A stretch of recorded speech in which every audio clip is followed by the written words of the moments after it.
My daughter Kuri has DRPLA, a disease that causes atrophy of the brain. It is hereditary and progressive. There is no cure. Kuri is bedridden.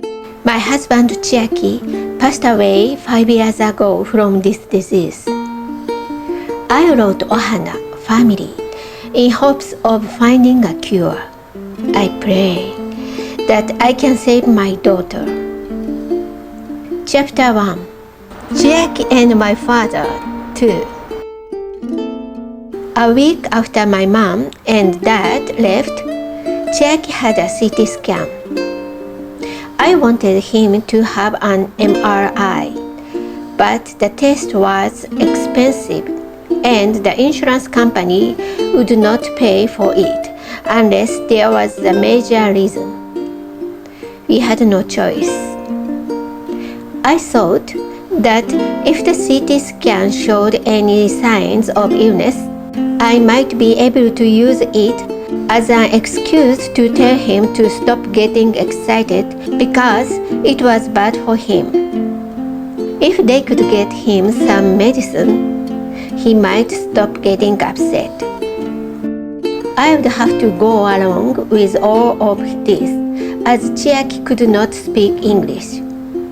We went off to the city laboratory together, still not anticipating at this time all that we would learn later. A few days later, I received a phone call from his doctor.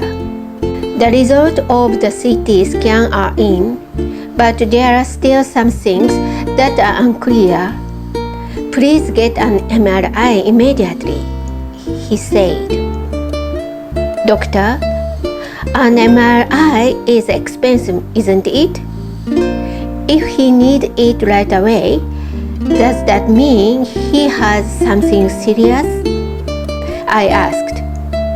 I felt worried. I'm not a specialist either, the doctor said, so I'm not sure yet. But the result of the CT scan say that he needs a full examination right away. It felt like an extremely long time until the day of the MRI. I went along with him that day too.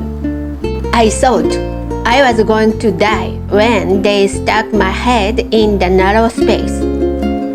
I'll never do another test like this again, Chiaki said angrily to me.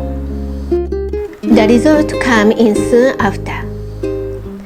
It's hard to say, the doctor said, but he had cerebral atrophy first. That is also a problem, but the cerebrum is melting. The MRI technician here describes it as sharp-eyes, the doctor said. That means he's very sick, right? Yes. Doctor, several times I have discussed with you Chiaki's inability to control his emotions. Is there any connection between that and the fact that his brain is being sabotaged? I think there probably is. Since it's a brain disease, is it possible that it will progress and he will become physically immobile or even more emotionally explosive than he is now? I think so.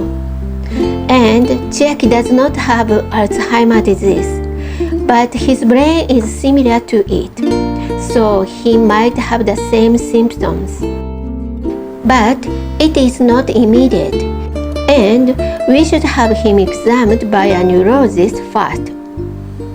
I could not stop crying as I talked with Dr. Y on the phone.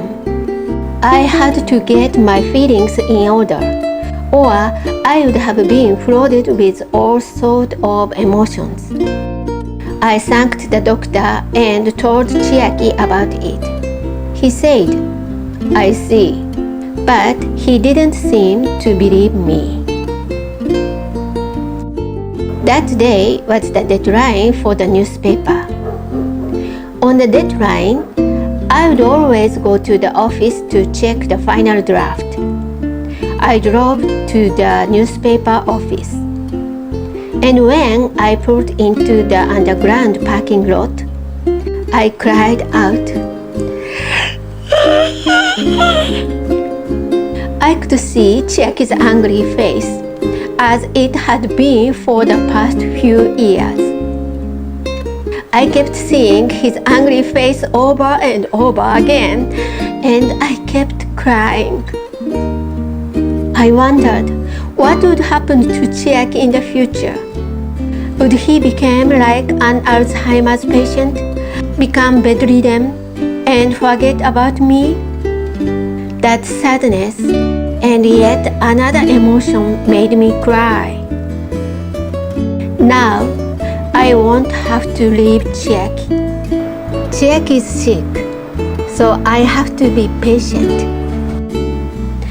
No matter how angry he makes me, I can put up with it because he is sick.